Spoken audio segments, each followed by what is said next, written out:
Hello YouTube, and welcome back to Supreme Commander 2. Got another game to cast for you guys today. This is another match from the 1v1 Swiss tourney that was played recently in the official Discord.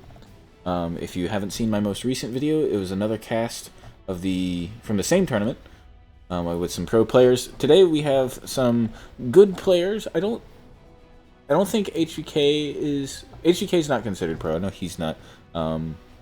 I don't know how good Wizard is, but I believe he's at least mid-level, maybe better.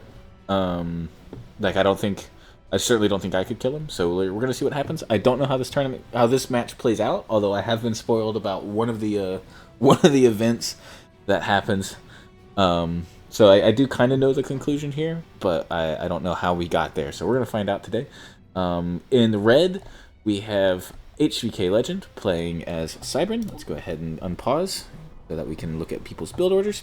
And in the purple, playing as Luminate or Aeon, we have Wizard. Wizard going to be going into first air. We are on the map. I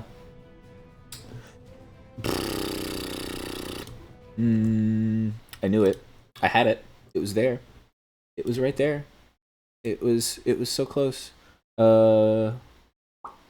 Powderhorn Mesa. That's right. I remember now. We're on the map Powderhorn Mesa. We have our Cybran player here going first land. First land up against first air. I do question the wisdom of first air here because this map is so small. So normally you would go first air against Cybran to prevent the harassment from loyalists, but the problem with that is that you guys are you're practically next to each other on this map. Air forces are not going to have much time in this gap to do bombing runs on the loyalists, and until you get up to I don't know, maybe 10 bombers or so, they aren't enough to really effectively take on groups of loyalists here. Which means that any early loyalists that come out and just march across the map here immediately are going to immediately find value. So I'm curious as to what the thinking is here with first air on a map this small. Maybe he's intending to use them to shut down the expansion efforts due to the way that this map is laid out, meaning that engineers have to go off to the sides and the back well away from the main base, making expansion kind of difficult in a way. I'm going to go ahead and speed it up a little bit here while we get through the early game. Fast radar coming up here for a Cybran player. Pretty smart of him to do, I believe.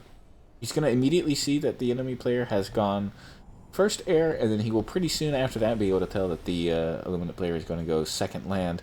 Both of them sending out engineers to expand to mass, although we do see that the Illuminate player is expanding a little bit differently.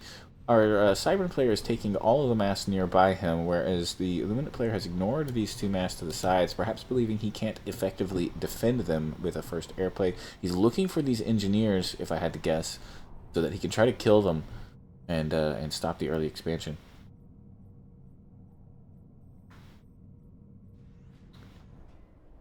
Third land factory up now, putting honestly, in my opinion, this Illuminate player at a severe disadvantage for the early game.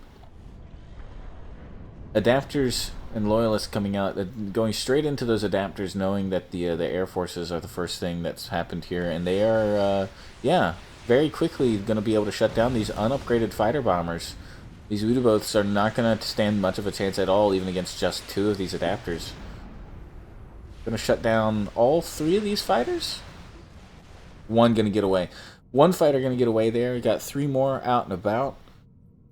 And again, here we go. Like I said, these loyalists are going to get all the way out quite quickly. And some of these bombs are going to drop and do some damage here, but the amount of passes it will take for them to be effective is going to be pretty interesting. We do have a single land factory up now producing Yinzus. Yinzus, if I remember correctly, have the same stats roughly as Rockheads in the early game, until the Rockheads get better with upgrades, is my understanding. But the Yinzus have pretty much the same base stats at the start, so they're not ineffective here against these loyalists at all. And then once they get range, vision, damage upgrades especially are important for Yinzu. They are going to be able to shut down some of these loyalists pretty well, especially early on. But with a little bit of unit micro, this can still handle this amount of tanks, I believe. And any support from the commander is, of course, going to make it even easier. We do have a bomber group that's coming up now. HK Legend going to use his commander to expand to the north here. Fighters sweeping across the front of the line, providing early scouting information. Probably able to see exactly what's going on in the Siren base here. Gonna run into some adapter fire, but manages to skirt around it. Looking to bomb out these mass extractors, but yeah, the Cyber player here thought ahead for this. Has adapters stationed nearby already. He has been denied from expanding, really, though. The bomber's making it difficult for him. One adapter's on standby here. I get this mass extractor. Going to mean that even this mass extractor all the way back here is not necessarily a free kill. This one adapter is still going to be plenty capable of shooting down one or two of these bombers for their trouble. There we go. Focuses it down. I thought maybe he wasn't paying attention. He was going to lose a bomber. He manages to save it. He's going to get the kill on this mass extractor, maybe. But more adapters just moving into position here. Already lost 2 fighters, I think, in this attack here, and has not killed anything for it except an adapter or 2. More fighter bombers going down here for free. Yeah, this is looking like a pretty rough start for our Illuminate hero here. He has managed to expand to his backline, so he technically has control over more mass than the Cybern player does. It's worth noting. So if the Cybern player here dilly-dallies just a little bit too long, he is going to give this Illuminate player time enough to get enough tanks up to matter. Once too many tanks get up, especially if you don't have Brackmans out, which he currently does not, the tanks can definitely swing a victory here in equivalent numbers. Just a singular mobile missile launcher here mixed in. Not going too hard into them because the adapters, of course, are going to counter a lot of that, but it'll make it a lot easier to siege down these factory buildings later if the engagement happens. Otherwise, he falls prey to power detonate quite easily coming from the structure. The structure detonate from Cybern is very powerful against short-range land units. Also against gunships. Gunships are rendered nearly ineffective.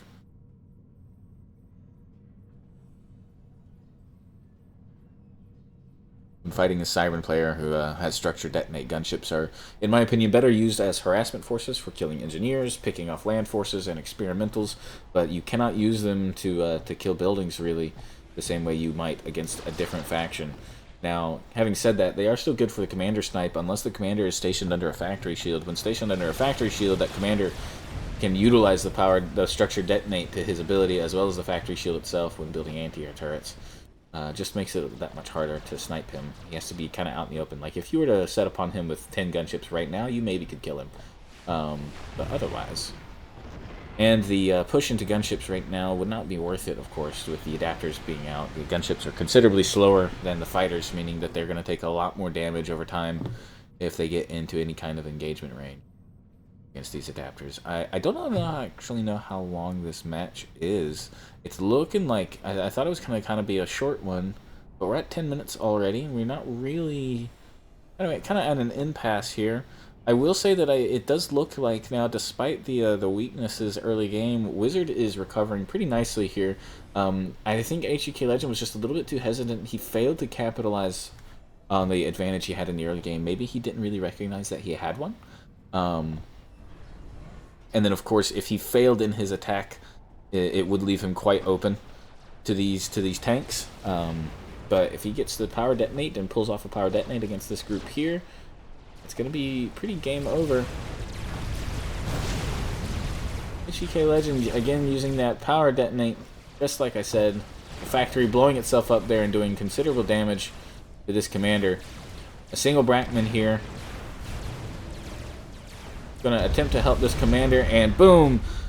Mass Extractor lures the tanks in while they're focused on the commander. Mass Extractor takes them all out for, well, I guess not free since they did cost an extractor, but definitely worthwhile there.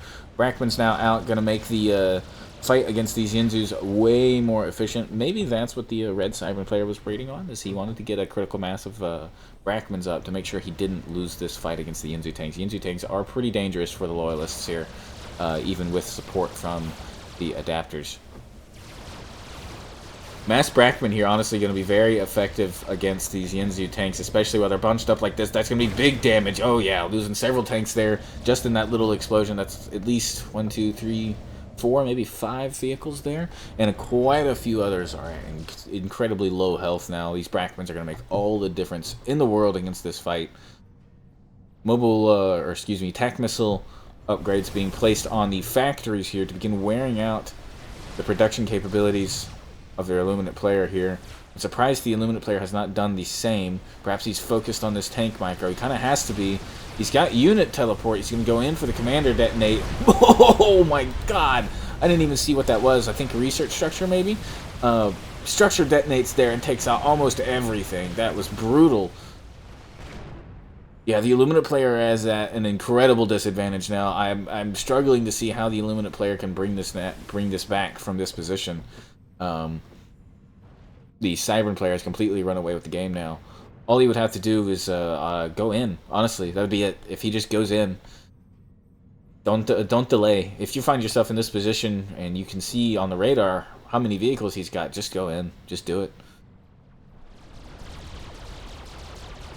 You may not have the TAC missiles necessary to wear these buildings down quickly, or the mobile missile launchers even, but the Brackmans still do pretty good damage, and the Loyalists are not half bad at killing structures either. Unit teleport going to come out, but it's going to place them directly into the path here of all these Brackmans, as well as the power detonate. Boom! Loyalists power detonate there and kill everything. Everything goes down there. Brackman's going to start absolutely shredding these buildings. Factory after factory is going to fall here. Adapters soaking up the damage from the Yunzu tanks, attempting to staunch the bleeding here, so to speak. The Wizard is just absolutely losing everything here. Honestly, I don't understand.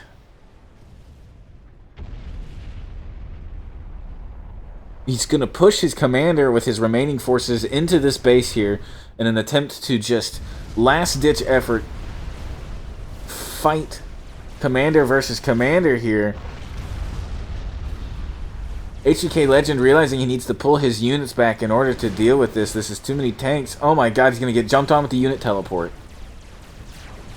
And there he is. HEK Legend had this game in the bag and just fumbled against the commander here. And there he goes. An incredibly close game by rights. Wizard should have lost that match.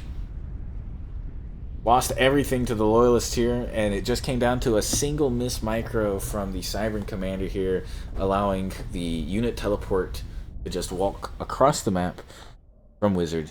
The Yinzu tanks sniped the commander just like that. What an incredible match, honestly. That was pretty cool. Congratulations to Wizard on pulling back, seeing his opponent's weakness there, and this is why I don't like Powderhorn Mesa for 1v1s. It's so small. It's so close quarters. One miss micro like that can just outright cost you the game. Very well played from both players. HBK Legend absolutely outmaneuvered Wizard on the ground.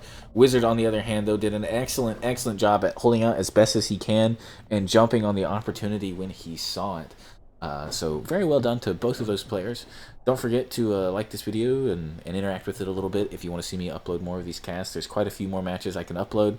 Additionally, I believe another caster named Steel Speaks, you've heard me mention him before in my other Supreme Commander videos. I believe he's doing a cast of every single match. All of them from start to finish, I think. He's going to speed blitz some of the matches that were shorter, whereas I'm just picking through and casting some of the matches I thought were fun or interesting looking. So if you want to see the entire tournament, I believe at some point in the future he will have everything uploaded, and I will be sure to link his YouTube channel in the description so you can go check out those other videos if you'd like to, and if you want more Supreme content. Thank you guys so much for watching, and we'll see you in the next video. Goodbye.